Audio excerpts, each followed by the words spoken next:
Okay, our final discussion of sexual selection is going to look at intrasexual selection. We defined it in the last discussion, but just to remind you, this is when a single sex, usually the males, are competing amongst themselves for access to the females. And although the females might have some choice, they don't have very much, and in some species they really don't have any. They have to mate with whoever's the biggest, strongest, most aggressive male. So these sorts of sexual selections often result in very large, very aggressive males. And this is true for many, many mammals. Elephant seal males are 5 or 6 times as big as the females. Mountain gorilla is the same thing. The males are big and will fight and are very territorial, and they're much larger than the females. And we get some very interesting behaviors like in this dragonfly, and we'll talk about that in a little bit. So with direct male-to-male competition, you can still have incredibly strong sexual selection. Just like in intersexual selection, when the females are doing the choosing and have most of the power, this can be a very, very strong effect, but it's from competition amongst the males. And this most often results in polygynous, or so there are 2 ways to pronounce that word, polygynous or polygynous. But this often is a result of and occurs when there are polygynous mating systems, meaning one male can have many, many females. And so it benefits him to be big and aggressive and to fight because the rewards are larger and he will have more reproductive output than if he only had access to one or a very few number of females. Now the dragonflies are a very interesting example because they show how extreme this selection can be. And if you go to a pond here in South Texas, you can actually watch many of these behaviors on exhibit.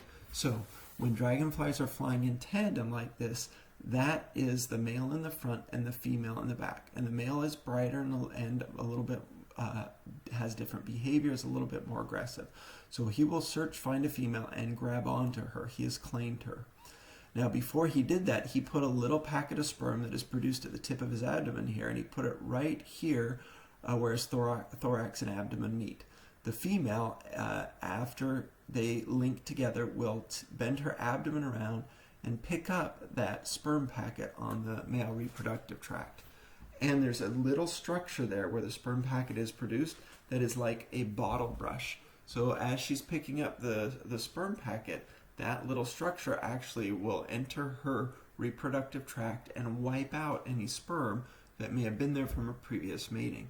So in a way, he is competing with the other males. And dragonflies are interesting because they do direct competition where they fight, they chase off, they posture to have access to the females.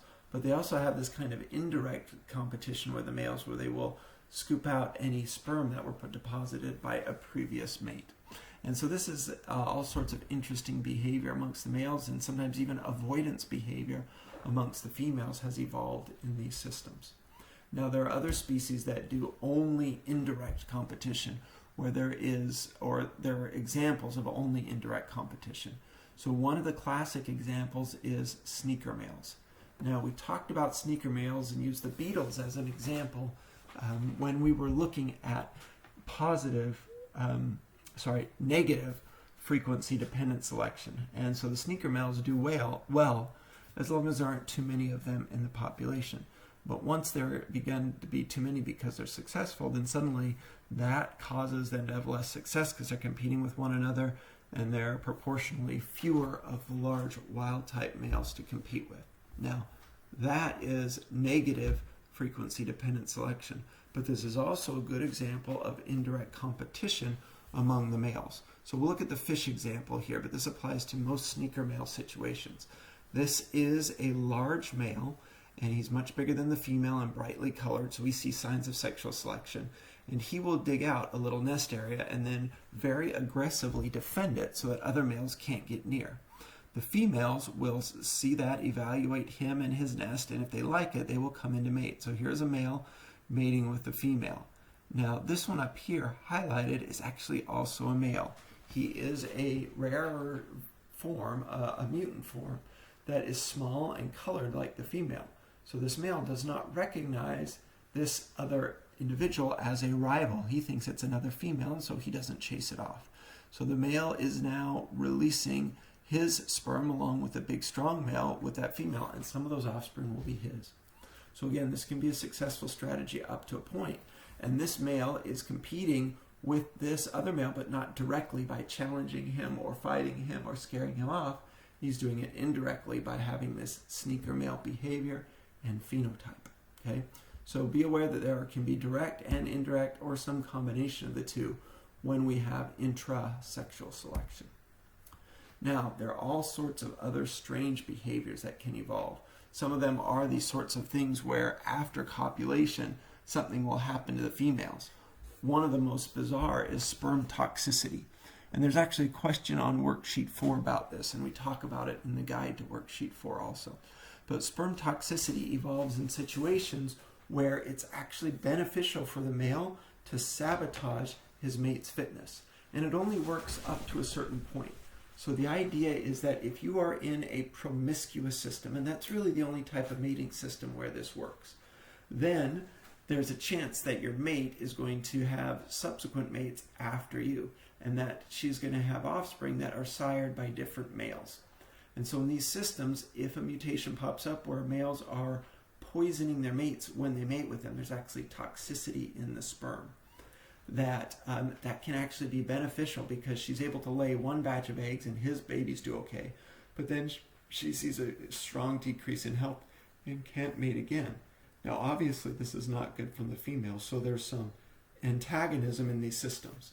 In other systems, there's interesting sperm competition where a proportion of the male's sperm will be really, really large and block up the female reproductive tract, so that even if she does mate with another male, it's not a very successful mating because these large blocker sperm are gumming up her reproductive tract. So really, really strange things can evolve. And so sperm competition is really a form of indirect male-to-male or intrasexual competition. And it's very, very pronounced in some beetles and in other insects also. And so we can look that in these organisms, if they have the opportunity for many, many matings, then they have proportionally larger testes. But we sometimes will have different morphs in the same species. And so this results in some very, very complex forces and even dynamic forces that can be different in certain areas. If you live in an area where there's not much habitat and males and females need to work together to support their offspring, then we might have a monogamous system. And in most monogamous systems, the males and females look quite similar because there's not an advantage to attracting additional mates. But if you have a polygynous system or a polyandrous system, then you might see strong selection on one or the other of the sexes. Okay? And in some cases, when there is strong selection, this can result in a sexual arms race where what is good for one sex, the males for instance, may not be good for the females. So sperm toxicity is a really good example of that. It's good for the males in the right environment because they are able to still have successful babies from the female, but then she has less of a chance of mating with subsequent males, and so his offspring don't compete with their half-siblings. And so that's an advantage for him. It's been selected for. But it reduces the reproductive output of the female, so it's really bad for her. And so what we would expect is where there's this antagonism, this kind of sexual arms race, that if there's any variability in the female of the species, there will be a natural selection response. And they may even evolve resistance to toxicity. Okay? There are other interesting ones in the dragonfly. What you'll often see is the male and female mating, and the male will release the female for a couple seconds so she can lay her eggs in the water, and then he'll grab onto her again. And they'll be at the pond watching this, and it'll happen over and over again, and then suddenly the male will release the female, and she will just take off into the sky as fast as she can, and he'll go chasing after her. So that's mating avoidance, where the female says, okay, I don't want to mate anymore, and will just actually run away. So it may be good for the male to continue mating because they can have a larger reproductive output. They don't have as much energy expended in those mating events. But it's worse for the female, and so there's mate avoidance behavior that evolves. And so at some point, these are going to balance each other out. Runaway selection is an example where at the balance point is really, really far towards the side where the males have these extreme behaviors. But sometimes natural selection and the environment don't allow it to go that far. So a balance point might be, oh, the males are a little bit bigger or have a little bit of a brighter color. Or they will chase a female up to a certain point, but then they'll give up. In another species, it might be much, much more pronounced.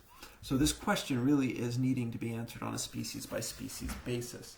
And we won't answer it in any explicit detail for this class, but at some point those pressures will balance out, and that usually results in some sort of a stable strategy, and we'll have long-term maintenance of the male behavior and the female preference or the male's behavior where they're fighting with one another.